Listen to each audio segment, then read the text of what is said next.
Pero a veces la victoria es eso, en poderse relajar un poquito. En la victoria a veces es llegar tarde, porque normalmente somos tan puntuales que nos está comiendo la ansiedad de que vamos tarde. A veces es como, no está bien llegarle tarde a nadie, eso es verdad, pero las victorias a veces son lo opuesto a dentro de lo que nos vienen encasillando. Hola, nosotras somos Dani y Ale. Y esto es Migrantes Anónimas, un podcast donde hacemos preguntas, desmitificamos ideas, contamos historias, Confesamos miedos y sueños, aprendemos de otros y nos acompañamos a atravesar esta aventura llamada migración. Hola a todos y todas, bienvenidos a un nuevo episodio de Migrantes Anónimas. El día de hoy nos acompaña Gisette. Ella es psicóloga social, lleva 2 años ya viviendo en España y ha enfocado su carrera en la crianza positiva.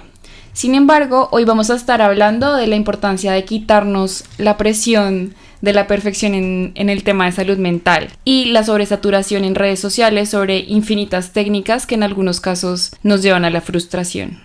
Así que, pues bienvenida Gisette, muchísimas gracias por estar aquí con nosotras el día de hoy. Gracias a ustedes por la invitación. No sé si quieres empezar a lo mejor contándonos un poco qué te trajo a España, cómo llegaste, bueno. Bueno, me trajo a España un máster en intervención psicosocial y la sed de seguir aprendiendo sobre psicología. Me movía mucho en Colombia la posibilidad de transformar la realidad social porque salí de una facultad muy clínica, con un enfoque muy clínico, que es como más de terapia individual, de pareja, ¿no? En un contexto más de consultorio y todo el tema. Pero sentía que era insuficiente, que habían cosas que de repente en psicología clínica no estábamos contemplando. Entonces, alguna vez un profesor decía que para los psicólogos clínicos hablábamos de conductas anormales dentro de un contexto de normalidad. Entonces, esta persona está haciendo esto es anormal, esto hay que trabajarlo. Y él, que era social, nos decía, en psicología social lo vemos al contrario, vemos que hay reacciones totalmente normales para un contexto que está siendo anormal. Entonces fue como, wow, quizá lo que hacia donde hay que apuntar es hacia los contextos y hacia entender lo que está afuera y cómo influye. Eso fue lo que me trajo acá, como un máster que entiende un poquito, que busca entender a las personas en términos de que hacen parte de un colectivo. Bueno, nosotros también llegamos a ti porque vimos que también te gusta mucho escribir y lo has utilizado como un medio para llevar tu proceso de migración. Entonces, si quieres contarnos un poco, antes de entrar en materia, cómo llevas el proceso de escritura y cómo has enlazado la parte de la psicología, como tu background de tu parte profesional, con la experiencia como migrante y con como ese gusto que tienes por escribir. Pues yo creo que eso también se ha venido transformando porque igual cuando uno escribe siempre hay contenido de uno en lo que uno escribe, ¿no? De cómo es el mundo y demás. Y yo recuerdo que yo creé como mi página de Instagram alterna al perfil personal, un poco con el objetivo de hablar de salud mental y demás, que tiempo después me di cuenta que habíamos 800,000 haciendo lo mismo y entonces también me di cuenta que había como un discurso muy repetido, que son cosas, bueno, que igual vemos en la carrera, que me parecía súper bonito e interesante que las personas empezaran a contactar con términos como validación emocional, esto y lo otro, ¿cierto? Que cada vez las personas en general tenemos más en el discurso términos psicológicos, ¿no? Que abordamos como netamente desde la psicología. Entonces, bueno, esto se transformó, a mí escribir me ha gustado siempre. Cuando me preguntan si hago poesía, no tengo ni idea, o sea, nunca sé qué responder y al final yo digo, no, pues yo escribo en prosa, o sea, yo siento que si no escribo en verso, entonces no es poesía, no es poema. Pero al final, luego la escritura se transformó un poquito en un agente activo de la sociedad, ¿no? Que veo algo y que me parece particular y digo, vamos a hablar de esto, ¿no? Y voy haciendo diferentes espacios que al final nada como que prospera en términos de que nada se mantiene en el tiempo porque luego llega uno acá y no le da la vida para gestionar tantas cosas, o sea, para gestionarse a una misma. Entonces empecé a transformar esto en escribir cosas, en lo que se me ocurriera, ¿no? Y pues el proceso migratorio ha sido súper retador, es una cosa impresionante, o sea, a mí de verdad me parece que es increíble, el nivel de dificultad, o sea, si estamos, pues lo pensamos en términos de un jueguito, es como si estuvieras en el nivel 1 y decides migrar y te ponen de repente como en el nivel 12 y uno dice, pero esperen que no he comprado herramientas para llevar esto, o sea. Me encanta la analogía. Es muy impresionante, o sea, te sueltan ahí, es como, ay, no esperen que yo no aprendí cómo saltar esto de aquí para allá, es muy difícil. Pero también hay que reconocer pues que hay migraciones distintas, ¿no? Que somos un tipo de migrantes. Nos decía la profe de migración en el máster de primera clase, que a mí igual siempre me ha generado ruido porque yo decía, bueno, ¿qué tanto de primera clase? Habrá que ver de qué país venimos y en qué condiciones, pero pues nos llegamos en una patera por el océano, entonces también hay que tenerlo claro. Al final, como empecé a sentir que yo soy súper llorona y entonces en Colombia lloraba como con mucha facilidad, y acá igual, pero yo decía, pues de repente no me puedo poner a llorar sola en el metro si puedo, pero sentía que igual era raro. O en el supermercado, o iba a misa porque soy católica y iba los domingos a misa y yo no podía dejar de llorar toda la misa los domingos, que era el escenario idéntico a Colombia, era lo único que tenía igualito allá. Y entonces como que todo eso, pues acá empecé a contener mucho el llanto, tenía un tema en la garganta y demás, que el cuerpo siempre grita. Y dije, uy, Dios mío, tengo que empezar a sacarlo más, ¿no? Y creo que eso ha sido una herramienta maravillosa de se me ocurre algo y lo escribo. Y que de repente una prima que está en otro país, una amiga que tengo acá, me respondan como, uy, si es verdad o yo lo he sentido así o yo lo he pensado así, es decir, bueno, estoy haciendo catarsis por todas.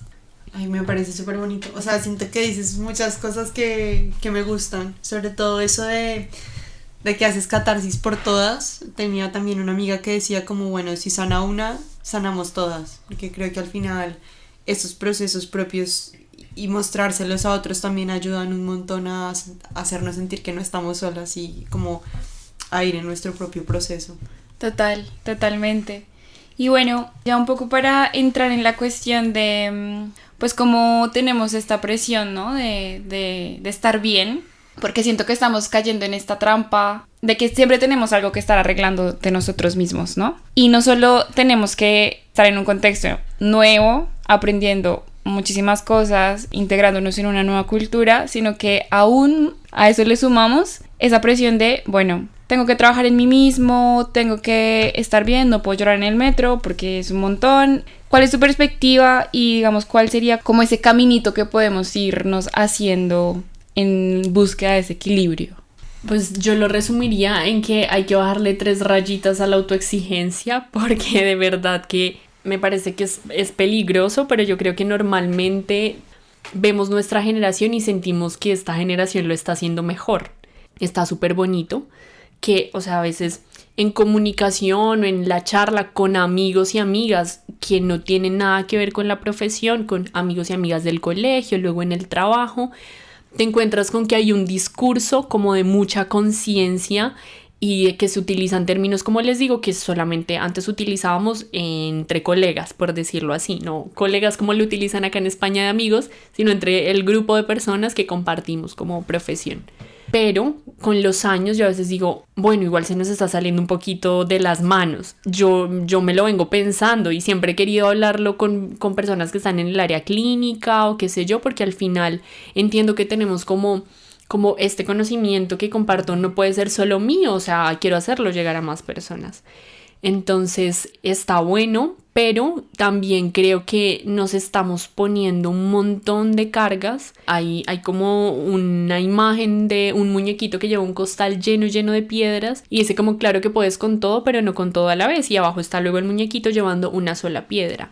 Es un poco como lo que pasa, se vuelve así la cotidianidad y entonces estamos en un tema de perfección muy grande, o sea, de perfeccionismo, de tengo que ser una persona afectivamente responsable. ¿Qué tipo de apego tendré yo? Tengo que sanar a mi niño interior, a mi niña interior. Entonces, como que claro, hacer conciencia de que es de verdad, o sea, si abrimos la mochila tenemos un mundo de cosas, pero es que es interminable, pero entonces como que estar expuestas a esto en redes sociales nos empieza a poner como en la necesidad de, ay sí, ay, no, sí, yo tengo que trabajar esto. Y entonces, oye, yo me estoy relacionando con este tipo, que es que el tema del narcisismo ahora me da mucha risa porque es que está a la orden del día, como si no fuera un trastorno psicológico complejo del que no podemos estar hablando así como así. O sea, no puedes diagnosticar al tipo que simplemente es un imbécil con narcisismo. Así. O sea, pues no, es esa gente que es así y ya. O sea, no le diagnostiques cosas, por favor, si es eso. Que claro que hay palabras más bonitas, que nos gusta cada vez utilizar palabras rimbombantes y así para hablar de la realidad, pero hay que facilitarla. O sea, también alguna vez el esposo de una prima me decía, es que ustedes en el discurso siempre ponen palabras así muy... y además que es costeño, me dice, hay que hacerlo sencillo, tal cosa. Entonces es verdad. Creo que es eso, ¿no? Como estamos usando palabras muy complejas de forma irresponsable. Es decir, en serio, hay temas que son delicados de salud mental, que ese término corresponde solo a un criterio diagnóstico que como psicólogo clínico aplicas un montón. Entonces lo hemos llevado tanto a la cotidianidad que ya andamos poniéndonos etiquetas, todo es una cosa impresionante. Entonces, como que estamos expuestos a demasiado contenido y expuestas. Y al final, todos los días, en el intento de ser una mejor versión de nosotras mismas, pues es que nos estamos poniendo ya demasiadas cargas.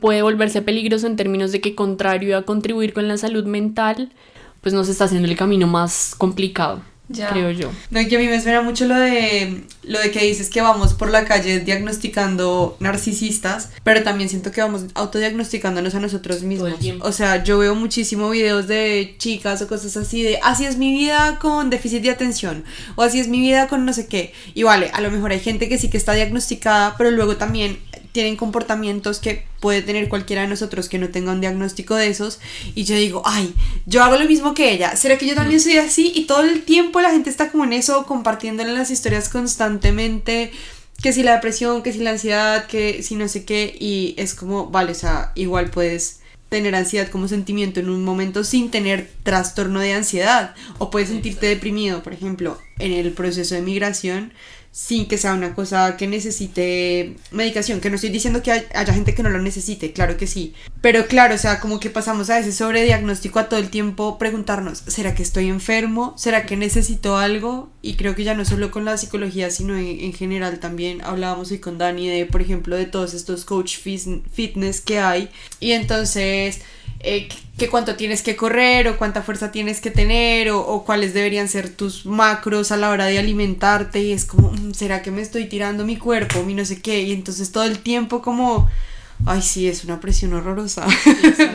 Lo que dices lo que dices del perfeccionismo, y yo me declaro culpable, o sea, pero con toda, porque yo me he diagnosticado 20 cosas. O sea, yo llego a terapia con mi psicóloga y le digo, mira, descubrí que tengo esto. Y se ríe.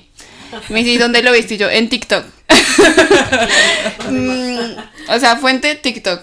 Pero que mis lenguajes del amor, como hablamos de esto, del apego, los tipos de apego, que el apego ansioso. Hace poquito descubrí el síndrome de la niña buena. O sea, y todo lo tengo anotado en una agenda. Es como, vale, vamos a trabajar hoy, tal cosa. Entonces, me pasa que ya llegó a un punto que es como, juepucha, estoy muy rota. Y pues qué triste pensar eso, porque si bien es cierto que la salud mental y digamos como empezar a leer y escuchar podcasts y esto me ha cambiado la vida, porque es que realmente me ha cambiado la vida y me ha salvado la vida también, literalmente. Por otro lado, se me sale un poco de control y no solo me autodiagnostico cosas, sino que me empiezo a poner barreras de a lo mejor no estoy preparada yo para tener una relación sana ahorita porque es que tengo que ajustarme esta tuerquita todavía. O en pareja, por ejemplo, a tratar de encontrarle los issues a la persona y entender por qué se está comportando así como y hacerle terapia a la otra persona. Mandarlo a terapia. No, pero yo le hacía terapia. O sea, yo le hacía terapia y realmente que era muy gracioso porque cuando íbamos a hablar yo literalmente creaba sesiones de, mira, vamos a hacer esto, yo llevaba mis hojitas, hacía diagramas, era como primero vamos a hacer esto, luego lo otro, miraba en plan como, o sea, yo creo que me odiaba en ese momento. Normal, yo también. Y claro, y era muy gracioso porque yo ya estaba tan metida, o sea, estoy tan metida igual, tengo que hacer un detox, pero estoy tan metida en esos temas de comunicación asertiva que mi pareja me decía como, es que para ti solo hay una manera de hacer las cosas y solo hay una manera de hacerlas bien, ¿sabes? Entonces también no solo te empiezas a autoexigir a ti mismo, sino que entonces a la otra persona también y te metes a su proceso personal y es como muy perjudicial. Entonces siento que soy enteramente culpable, este podcast es para mí, Para todo. para cuestionarme muchas cosas y para un poco como soltar, bajarle 3 rayitas, literalmente tú lo dijiste, ir de a poquito. No significa que no tenemos que trabajar en nosotros mismos, pero sí dejar de obsesionarnos tanto con las etiquetas, con los nombres, con los diagnósticos y también respetar los procesos de los demás. O sea, cada quien tiene su proceso y sabrá cómo lo lleva. Sí, o sea, es cierto, acabo de caer en cuenta en una reflexión que no había pensado. Yo, por ejemplo, soy muy pro respetar el proceso corporal de cada uno porque, bueno, tuve como issues con eso. Entonces yo nunca cuestiono a nadie porque no vaya al gimnasio, no hago ejercicio o se coma 3 litros de helado al día porque pues es como él verá qué hace y súper bien. Pero claro, ahora que lo pienso, como que igual a veces sigo como, ay, y tal, no habrá pensado en ir a terapia, y es como, parece claro, o sea, a mí qué me importa si Pepito va a terapia o no, o sea, así como no debería importarme si Juanita se come 80 litros de helados al día y no hace ejercicio, tampoco tendría por qué importarme si alguien no va al psicólogo, que es lo mismo. Bueno, no sé, o sea, yo creo que ahí no es una cuestión de que no me importe, pero yo siento que cuando tú estás en relaciones muy cercanas, ya sea pareja o tienes amigos muy cercanos, y que a lo mejor ves que la están pasando súper mal, quizá hay una manera asertiva de decirles como, oye, mira, existe esta posibilidad, ¿sabes? Podrías hablar con una persona, sin hacerle sentir menos, sin hacerle sentir que está mal, pero sí siento que tampoco podemos como simplemente desvincularnos completamente del estado de la persona y simplemente hacer como que no. O sea, siento que igual desde el amor se pueden decir las cosas. Hay una realidad innegable y es que necesitamos trabajar en nosotras mismas en términos emocionales. Todos y todas. Eso no hay nada que hacer. Finalmente hemos considerado dentro de toda esta masificación y de todo esto que hablamos que la única forma de llegar a tener buena salud mental es asistiendo a terapia, que es una herramienta súper importante, pero en muchos casos puede ser insuficiente. Y no implica que tengamos que hacer otras cosas súper impresionantes, porque escuchas esto de primeras y es como, ay no, ahora no es suficiente con ir a terapia, ahora que me va a tocar ponerme a hacer, Dios mío. No necesariamente, es como el contexto clínico es maravilloso, ¿verdad? Permite trabajar cosas impresionantes cuando es un buen terapeuta con buena formación y que lleva la cosa por un camino eficiente, basado en la ciencia además, etcétera, etcétera. Pero es que también hay otras formas de acceder a la salud mental, así como tenemos otras formas de acceder a la salud física. Por ejemplo, con el tema del ejercicio, entonces es como nos lo vendieron un montón y entonces, ¿qué es innegable? Que tenemos que prestar atención a nuestra salud física, es que, pero por supuesto, nadie puede decir lo contrario. Pero entonces, ¿qué pasa? Que uno empieza como, tengo que ir al gimnasio todos los días. Porque sí, porque así es como debería ser. Y luego ves que personas que se trabajan mucho el cuerpo y demás, bueno, de repente no van todos los días o de repente van X días y es una lucha tremenda, incansable. O sea, yo por ejemplo, después de un buen tiempo dije, pues que no puedo con el contexto gimnasio, es que es súper, o sea, a mí me da una incomodidad increíble. Entonces es bajarlo, aterrizarlo a mi realidad. O sea, es como tengo que prestarle atención a mi salud física, pero ¿cómo lo hago en mi realidad? Si no puedo pagar un gimnasio, si no tengo el tiempo, pues empiezo con mi salud física desde otro lugar y si me hago 10 minutitos de masaje todas las noches antes de acostarme. Qué bonita forma de conectar con el cuerpo y con sus necesidades. Si llego de estar en un trabajo en el que he estado de pie todo el día y yo solamente hago una pausa para darme un masaje en las piernas de 10 minutos, es que es una cosa increíble, es de un autocuidado, de un mimo, de un prestarle atención a partes del cuerpo que nos están ayudando a traer dinero, por ejemplo. Y así, lo mismo con la salud mental. Entonces es como, ahora estamos en una exigencia que muchas personas entonces estarán sintiendo mal. Gran porcentaje de la población somos conscientes de que necesitamos terapia, pero habrá un porcentaje grandísimo, súper frustrado, incómodo y triste porque no puede acceder a la salud mental. Es que yo solo sé de lo que tengo cerca, y si hablamos de Colombia y de España, acceder a la salud mental, por ejemplo, en Colombia por el seguro médico, acá en España a partir de la seguridad social es un panorama muy parecido. Te dan cita con un psicólogo que tiene una duración cortísima, que no sé cómo se alcanza a manejar algo en ese corto espacio de tiempo, y con una frecuencia súper alta que uno dice, no, es muy difícil así. Entonces, pues al final andamos haciéndonos conscientes de que tenemos que trabajar A, B y C, pero entonces luego nos sentimos terrible porque no podemos ir a terapia. Entonces yo creo que es súper importante que digamos, bueno, si puedo acceder, maravilloso, pero ¿qué hago mientras? Entonces está muy bonito y muchas personas acudirán a este tipo de herramientas, ¿no? Me escucho un podcast de una psicóloga que tal cosa. A mí el verano pasado un podcast me acompañó muchísimo en un proceso que venía transitando y digo, bien, no tenía cómo pagar terapia, esa fue mi herramienta. Pero hay muchas otras cosas, o sea que la meditación no es sentarse 30 minutos pues en posición de yoga. No, a veces la meditación es meterme a bañar, poner una canción que me gusta mucho y concentrarme de verdad en la temperatura del agua, en esa canción que me gusta. Y entonces hice un ejercicio de conciencia plena, ¿no? De estoy aquí y ahora. Y entonces nos vamos metiendo en el ejercicio de va a estar un poquito más acá y durante me ducho, por lo menos mientras me ducho, no pensar en todo el trabajo que tengo para el resto del día. Entonces creo que de eso se trata, o sea que deberíamos masificar un poco más que esto es importante, pero que no debemos ponerlo encasillarlo como en un lugar de perfeccionismo en el que solo si te pagas un super terapeuta una vez a la semana vas a alcanzar eso, sino que hay otras formas de acceder a mejorar en términos de salud física, salud emocional, etcétera, etcétera. A mí me parece muy importante lo que decías al principio de la psicología clínica, social, que decías que era como las reacciones normales a un contexto anormal.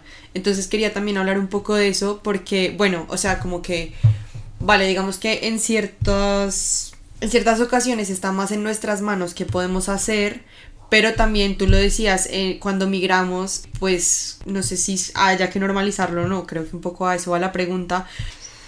Es algo muy, o sea, muy común y compartido porque pues es que ¿quién soy yo para decir qué tan válido es tu sufrimiento, ¿no? Entonces es como un poco lo que les decía, por lo que me generaba ruido lo de que cuando vienes como estudiante eres migrante de primera clase. Quizá mi dificultad sea en que me cuesta mucho reconocer mi privilegio, así que me lo vengo trabajando, pero más allá de eso es que hay muchas cosas por las que estamos atravesadas. Entonces sí, vine y estoy en otro país y accedí a una universidad pública, pero de todas formas tengo que pagar un dineral. O sea, son como muchas cosas por las que estamos atravesadas y entonces nos enfrentamos mucho a esto de ay, pero estás allá, aprovecha y sal. Tenemos siempre como un afán de trabajar, o sea, de que las cosas sean distintas y sean mejores. Lo que digo, eso es bueno, es positivo, pero yo creo que hay una herramienta que es muy poderosa y es permitirles a las emociones, incluso de malestar, que estén. Y entonces a veces yo decía como los domingos, yo no sé si nos pasa a muchas personas, pero a mí en Colombia de repente no me costaban mucho, pero hombre, ¿qué me van a costar si estaba con mi familia, si hacía mis cosas? Acá yo me sentaba en la cama los domingos y era como si me vieran, no sé, como desde un dron o algo así, me veía como un punto en el mundo y hacía con mucha conciencia como de la distancia geográfica. Yo decía, estoy tan lejos de mi casa, estoy acá sentada sola, de verdad que yo sentí un vacío como que me iba a dar algo. Y luego decía como no voy a salir, tengo que salir, pero no tenía ganas de salir porque en cualquier momento me atacaba el llanto y no quería llorar por ahí, que igual pues estaba bien, no pasa nada, pero entonces es como pues, ¿qué más voy? O sea, hoy voy a estar muy triste y si me quiero sentar a llorar 3 horas acá, pues bienvenido. O sea, es como también un afán en que las emociones de malestar no estén, y todas las emociones tienen una función súper importante, pero bueno, estoy repitiendo un discurso que ya está muy trillado. Lo que dices en términos de migración, yo creo que algo súper, súper, súper importante y poderoso que se aprende, o sea, bueno, en lo que hacemos más énfasis en la psicología social, y es la comunidad y el grupo.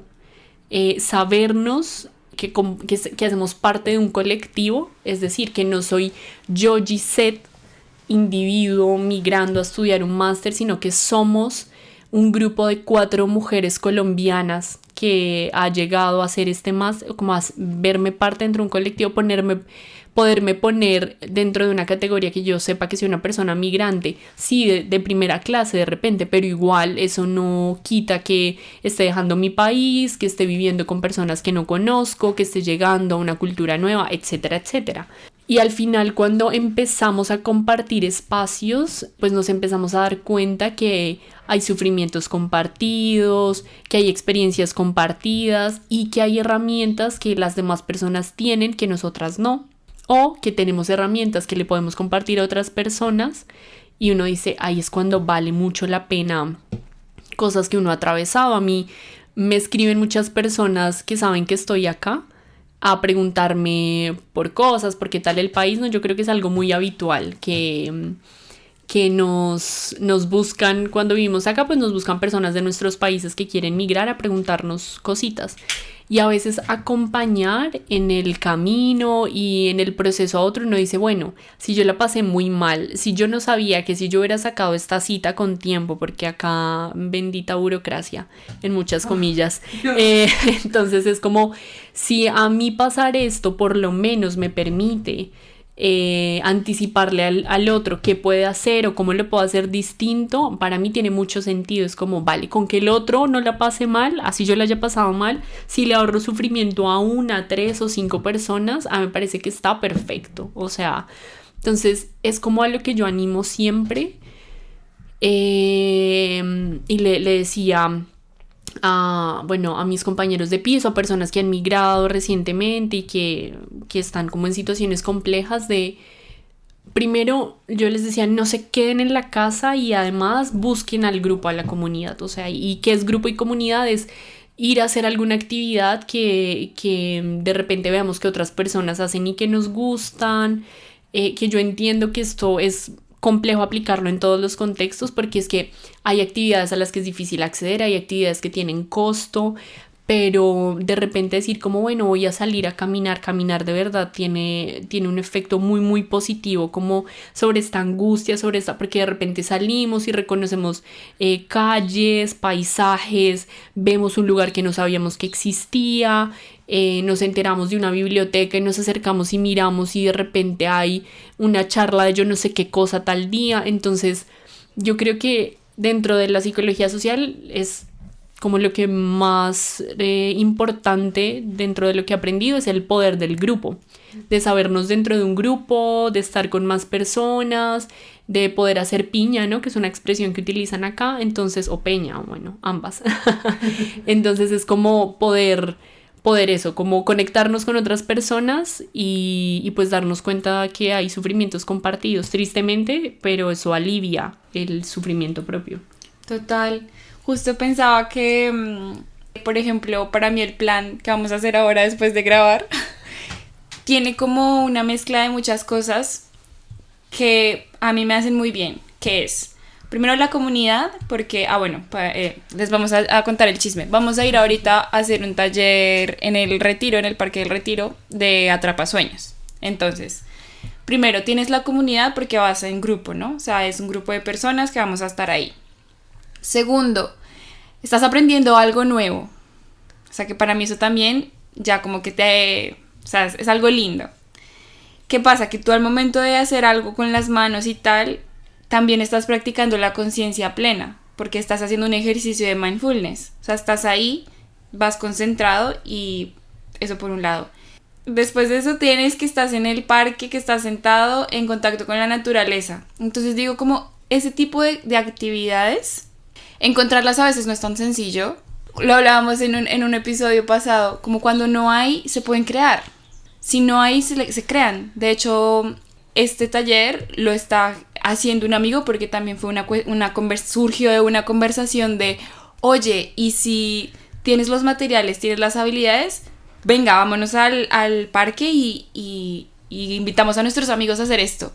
Entonces es súper bonito porque al final es eso, es como tratar de buscar esos espacios que a lo mejor el domingo nos hacen bien y que esté conectado con nuestras, o sea, con lo que nos gusta a nosotros. A lo mejor habrá gente que, no sé, no le gusta y ya está, y está bien. Pero digamos, personalmente siento que ese tipo de cosas a mí me hacen bien y que de hecho ahorita lo conecto con algo que tú decías y es como si bien la comunidad es importante, es muy importante, también es como no caer en eso de las tendencias, ¿no? De lo que todo el mundo habla y escuchar la individualidad de nosotros mismos. Porque cada uno tiene, o sea, somos seres súper diferentes y por más de que sí, conectamos con el grupo de personas que vienen a estudiar, vale, pero tenemos una historia de vida súper distinta, una infancia súper distinta. Y eso sí, o sea, eso nos ha hecho ser lo que somos. Que yo creo que aquí la invitación que estaríamos haciendo es cómo nos empezamos a escuchar más.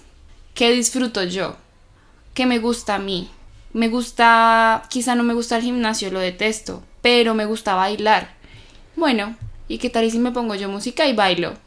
Y de ahí, ¿qué tal y si me voy a un grupo de música que va y baila en el parque? O sea, ¿sabes? Como no le tiene que funcionar a todo el mundo lo mismo y es un poco como empezar a eso, a escucharnos a nosotros mismos, que disfruto y empezar a darnos como esos espacios de amorcito sí, que nos hacen bien, o sea, pequeñitos. Empecemos por ahí, o sea, empecemos por lo que está bajo nuestro control y no esperemos a pasar, no sé, pongo el ejemplo de un bebito de 3 meses, no puedes esperar que ya pues vaya a correr una maratón al día siguiente, o sea, hay que aprender primero a gatear, de gatear a caminar, ¿sabes? Entonces, seamos conscientes de eso, que no está mal, o sea, no es que estemos pues atrasados o adelantados en algo, pero lo comentaba también contigo, por ejemplo, el libro de hábitos atómicos lo decía, empieza por lo pequeñito, o sea, si quieres hacer ejercicio, no te vayas a poner como meta, si es una persona que nunca ha hecho ejercicio, hacer ejercicio todos los días a las 5 de la mañana a 1 hora, porque no lo vas a lograr y te vas a frustrar. Total. Sí, tal cual. O sea, creo que es eso, como que hay días en los que yo creo que hay que descansar un poquito, o sea, hay que trabajar en nosotras mismas, pero también hacer una pausa en el trabajo personal. Yo no sé, esto suena raro, pero hay días en que, o sea, alguna vez le dije a una amiga como me cuesta mucho el silencio, o sea, yo salgo de la casa con audífonos y si llego a la casa normalmente me pongo algo, me pongo un podcast, me pongo unos humoristas en YouTube, alguna cosa, porque me cuesta mucho el silencio. Tengo que trabajarme el silencio, a ver si... Me dice, pero ¿por qué? O sea, ¿por qué tienes que trabajarte el silencio? Y yo, pues sí, ¿no? Y es como, bueno, de repente habrá algún día que si hago el ejercicio, como voy a salir y digo, no, hoy no me voy a poner los audífonos. Y salgo y escucho y a veces digo, y me ha pasado, es como, sí, me gusta mucho, pero bueno, pero es que es también difícil que me guste más el sonido de la ciudad a una canción que me dé mucho ánimo para empezar el día, por ejemplo. Y digo, pero si he descubierto que estos minutitos hasta el metro con 2, 3 canciones que me dan como mucha energía y mucha luz, me vienen bien, pues ¿por qué me tengo que reconciliar con el silencio? Es que ¿quién me dijo eso? O sea, no pasa nada, voy a dejar que haya mucho ruido, ¿no? Pero también hacer como descansos de cosas y es como no tenemos que estar todos los días trabajando en nuestra mejor versión. Pues no, es que hay días que uno dice, hoy comí mal, hoy no sé, como que hay cosas que no nos gustan o este apego, esta persona, esta relación y entonces todos los días y es como no, a veces es como me permito ser un caos hoy, es que no pasa nada y mañana y esta semana si hace falta, que no pasa nada, o sea, parte de eso es como darnos cuenta de, uy, sí, bueno, sí, es verdad, me he dado cuenta que de repente estar en contacto cercano con esta persona me está haciendo mucho daño. La otra semana, o a veces me dice una amiga, un día, por hoy, ¿qué vas a hacer hoy con esto? Y a veces un día uno dice, vale, por hoy pues no voy a hablar con esta persona porque no me aporta o porque no me dan ganas y ya. Entonces como eso, como ponerlo a un nivel más alcanzable, o sea, ser como más amigables, ¿no? Con nosotras mismas en términos de hasta dónde nos exigimos en temas de salud mental. Una de las últimas cosas que escribí, su nombre es Mis Victorias, y es que, claro, dentro de las victorias y dentro de los logros, normalmente uno piensa, si vamos a hacer un listado de victorias y de cosas importantes que hemos alcanzado, pues uno se va a poner cosas como muy bonitas, ¿no? Como he llegado acá, he acabado el máster, esto y lo otro, ¿no? Y no, o sea, yo me di cuenta que mis victorias más grandes acá justamente fue una frase muy, muy, muy contundente, ya no me acuerdo dónde la vi, que es como lo que no es flexible se rompe. Y yo dije, uy, y ya esa frase me tiene atravesada entera, o sea, me la recuerdo mucho. Y bueno, también una amiga, es que estar tan rodeada de psicólogos es complejo, pero me decía que me tengo que mover de lugares de perfección, y ella también me ha ayudado mucho porque yo soy así y ella es todo lo contrario. Entonces yo a veces me estreso, pero digo, vale, vamos a soltarnos. Y para mí mis victorias acá es salir del cuarto dejándolo desorganizado. Cuando yo lo hice, yo me sentía súper bien, porque yo un día me di cuenta que estaba saliendo como loca. O sea, yo llegaba a las 11 de trabajar, a cocinar, me levantaba el otro día para ir a clase, no sé, a las 7 y pico de la mañana, y a veces estaba como loca para dejar el cuarto organizado, porque es verdad que es un hábito pues bastante saludable que te encuentre el cuarto organizado y demás. Pero, pues es que, ¿pero por qué? Pero porque siempre. Y entonces yo corriendo, y un día me vi en ese afán de tengo que tender la cama, y me paré y yo dije, yo soy muy ridícula. ¿Quién entra al cuarto?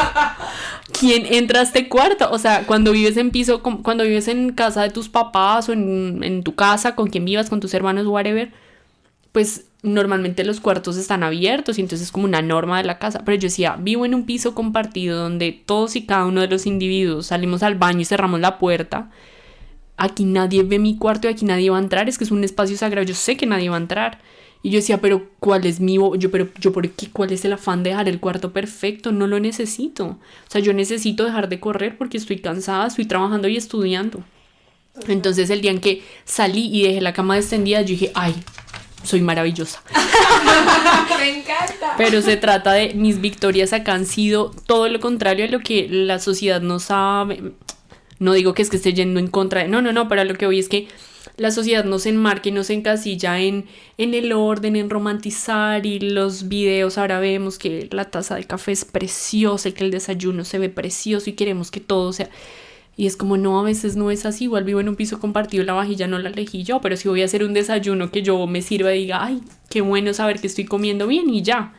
Pero a veces la victoria es eso, en poderse relajar un poquito. En la victoria a veces es llegar tarde, porque normalmente somos tan puntuales que nos está comiendo la ansiedad de que vamos tarde. A veces es como, no está bien llegarle tarde a nadie, eso es verdad, pero las victorias a veces son lo opuesto a dentro de lo que nos vienen encasillando. Un poco de rebeldía, ¿no? Que Sí. justo veía un video que, bueno, se ha viralizado bastante, y sale una chica como haciendo todo súper rápido, como lavando la loza súper rápido, y después como que para y dice, ay, pero es cierto que nadie me está apurando, o sea, podría lavarla muy lento, o comiendo de afán, y es como, no, pero espérate, ¿por qué estoy haciendo esto? O sea, podría literalmente tomarme mi tiempo. Entonces, sí, me parece súper lindo lo que dices de cómo esas victorias van en contra o es lo que el sistema llamaría fracaso, ¿no? O sea, fracasaste porque es que no tendiste la cama, o sea, horrible. ¿Qué te pasa? Entonces vas a volver a tu cama y entonces la cama está extendida y entonces ahí ya no pudiste chulear la checklist de las cosas que habían que hacer. Y es como, o sea, está bien tender la cama, sí, qué lindo, pero el día que no, pues no pasa nada. Total. Y lo mismo con todo, con los horarios, con madrugar. Creo que a esto les recomiendo mucho una canción del Kanka. A mí el Kanka me encanta, aquí soy una gran fan. Absolutamente lo amo. Y él tiene una canción que se llama A Dieta de Dietas y como que dice todas las cosas ricas que va a comerse y que no va a comer ensalada y me parece súper bien. Y luego tiene uno que se llama Los propósitos del 2022 o algo así y dice que va a empezar a fumar, que va a llegar más tarde, que no sé qué, y me encanta. O sea, todos por favor pónganse en esos propósitos. Yo soy muy pro de Panca. No, fumar no. Solo marihuana. También, hombre. Ay, no, tal cual. Eso, y también exponernos a estos discursos, y es muy bonito que hayan personas que lo vayan detectando. Y yo digo, si lo venimos haciendo con otras cosas. Y yo lo vinculo sin intentar extenderme mucho, pero ya que lo dijiste en la presentación, que me parece muy bonito, es el tema de la crianza, y creo que es una excelente plataforma además para hacer cuña algo muy particular en lo que yo pienso, y es que la razón por la que estoy como en súper desacuerdo del castigo físico y de muchas otras formas arcaicas en las que seguimos educando a niños y niñas o acompañando en la crianza, está en que nos han vendido un discurso en el que está muy mal equivocarse. Si se te voltea el vaso y riegas algo, tome su palmada. Si rompiste el espejo porque te dije que no jugaras con el balón en la sala, toma tú. Y entonces, claro, como adultos, pues hombre, como no vamos a estar súper asustados de cometer un error, pero es que no puedo cometer errores, tengo que ser perfecta porque si no, tome su palmada. No. La gente no nos va a pegar, que luego es lo que hablamos en psicología cuando somos... Bueno, que tome su palmada, ojalá en otro contexto, que sea de refuerzo, sí. Tomes un algarve. Pero está bien, te la recibo, pero en otros contextos. Qué horror. Pero en otros contextos, o sea, que de hecho lo decimos mucho en psicología, es como... No le pegamos al compañero de trabajo cuando se equivoca, le mandamos una cachetada cuando no, y es como, vale, entonces con los niños funciona igual, no tiene ningún sentido. Pero más allá de eso es como, si a un niño cuando comete un error le decimos, cometiste un error que nos puede pasar a todos, vamos a repararlo, vamos a limpiar eso que regaste, o vamos a ver, ¿se puede pegar esto que rompiste? O le hiciste daño a alguien, puedes pedirle una disculpa. Que también lo veo mucho en la crianza ahora, que es como, pídele perdón, y ese esfuerzo en que pidamos perdón, yo digo, bueno, no, tampoco. Yo creo que porque pasa como adultos, no la pasamos pidiendo perdón y luego con el comportamiento no acompañamos en nada, es más bien repárale. Le pegaste, mira, así lo debes tocar, ¿no? Tócalo más suavecito, acaricia, como si desde pequeños quizá nos enseñaran un poquito más que cometer errores no tiene un castigo detrás, sino que hay como un, uy, sí me puedo equivocar, pero puedo corregir lo que hice, pues no estaríamos cometiendo errores y estando como súper asustados. Yo decía, es que lo hacemos de adultos. O sea, uno a veces rompe algo en casa ajena o algo y no es como, ay mierda, como a taparlo, como preocupado, pues, pero es que como no, si nos pegaban de niños cuando como... Afortunadamente en mi caso, pues no hubo mucho castigo físico, que igual en ese momento, que no fue hace muchos años, pero en ese momento estaba más validado el castigo físico que ahora. Pero es como, pues es que desde ahí empieza, de no meternos en un molde que... No, es que no se pueden cometer, pero normal, los errores se cometen, lo que pasa es que hay que intentar corregirlo luego, siempre que se pueda. Entonces yo creo que es algo como la base para que también vayan creciendo sociedades como más tranquilas en términos de me puedo equivocar y vamos a corregirlo. O sea, si llego tarde me disculpo, aviso antes. Si le dije a alguna persona en un momento y me equivoqué, luego me puedo sentar a reformularlo, a explicarle. A veces hay errores que no... A veces pues es que el jarrón no se puede volver a pegar. A veces pasa con la relación, la embarramos mucho y no hay nada que se pueda hacer, pero bueno. Pero ¿Qué sí, se va a hacer? No te vas a morir, o lo que tú dices, no te van a pegar. O sea... Exacto, es como ver que no hay como... Hay un video también que ha rondado mucho ahorita, es como el mundo después de que cometes un error. Y muestran un montón de paisajes, ¿no? Y la naturaleza sigue fluyendo, no pasa absolutamente nada. Igual la naturaleza sigue fluyendo, pero le hemos hecho daño a alguien, también es verdad, pero pues hay que ir como un poquito, y yo lo digo, pero luego ustedes van y me ven en el día a día y estoy así por dentro porque es como no me puedo equivocar o la menor cantidad de veces posibles, aunque no me hayan pegado, pero todo el sistema nos ha dicho que equivocarse está muy muy mal, que no podemos hacerlo. Claro. Me parece, perdón. o sea, creo que es muy interesante abordarlo desde la raíz, ¿no? Claro. Porque al final es como, claro, es muy fácil decir, bueno, no seamos tan perfeccionistas, pero aquí estamos entendiendo por qué pasa. Sí, totalmente. Le decía a mi jefe en mi trabajo que nosotros en Colombia utilizamos el no te preocupes. Y entonces yo le digo, es muy distinto, ¿te das cuenta? Y él como, no. Pero le dije, mira, cuando yo te digo, llego preocupada porque no sé, llegué tarde, pues él puede decirme, no te preocupes, pero igual yo veo cómo me siento. Pero él me dice, no pasa nada. Acá la expresión de los españoles es que no pasa nada. Y yo digo, es verdad. O sea, cuando te dicen no te preocupes, bueno, es un poco que yo la uso todo el tiempo, ¿no? Pero cuando te dicen no pasa nada, te están dando a entender que en el contexto, o sea, que en la realidad no va a pasar nada. Entonces, siempre que pasa algo, los españoles te suelen decir, no pasa nada. Y a mí me encanta esa frase porque es como, es verdad, no pasa nada con que yo cometa un error.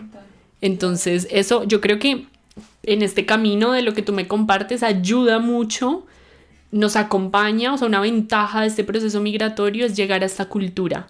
Yo creo que le enseña a uno a relajarse un poquito, porque son también más tranquilos con respecto a eso, como no pasa nada. A veces, pues que el otro se sienta mal es inevitable y no te corresponde. Es decir, si un amigo te hace una invitación a algo y tú le dices que no, porque no quieres, porque el plan no te gusta o no te llama la atención, inevitablemente esa persona de repente diga como, ay, como que puede que no lo reciba bien. Pero pues igual tú estás siendo sincero, si no se lo dices de una forma que sea dañina, pues es inevitable que a la persona no le siente bien y hay que soltar eso también. O sea, es imposible todo el tiempo controlar eso, como tengo que hacer sentir bien siempre a todo el mundo. Es la idea, o sea, esa es mi bandera, en la medida de lo posible. O sea, yo trabajé, todo este tiempo he trabajado como vendedora y a veces yo decía, con que una persona se vaya como súper feliz porque le acompañé a elegir algo, porque no sabía qué regalo escoger y al final lleva algo que cree que le va a gustar. Con pequeñas acciones, pero siempre en la medida de lo posible el mundo está a veces como muy herido por dentro, pues hay que hacer sentir bien, pero pues hay que soltar ese control. A veces hay que marcar un límite y que al otro no le va a venir bien, pues sí, pero lo siento mucho. Total, bueno, sí, me pareció una muy buena reflexión para el cierre. Bueno, Gisette, pues agradecerte de nuevo, muchísimas gracias por el espacio, por compartirnos tu conocimiento, tu experiencia, tus enfoques. Vamos a compartir tus redes sociales después en la descripción del episodio para que vayan a ver cosas lindas que escribe Gisette. Y bueno, nada, o sea, la invitación a todos, no pasa nada, relájense, desordénense, no tiendan la cama. Sí, por favor, en honor a escuchar eso, que no tiendan la cama mañana. Y tómenselo con calmita y con mucho amor propio. Y nos escuchamos en un próximo episodio. Chao. Chao.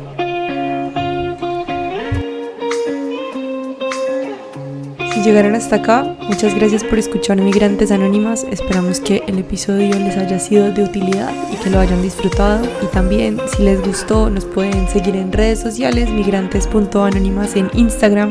Pueden darle like al episodio y recomendárselo a alguien que crean que puede ser útil. Estas cosas sencillitas nos impulsan muchísimo a seguir creando contenido y además nos ayudan a crecer. Se los agradeceríamos infinitamente.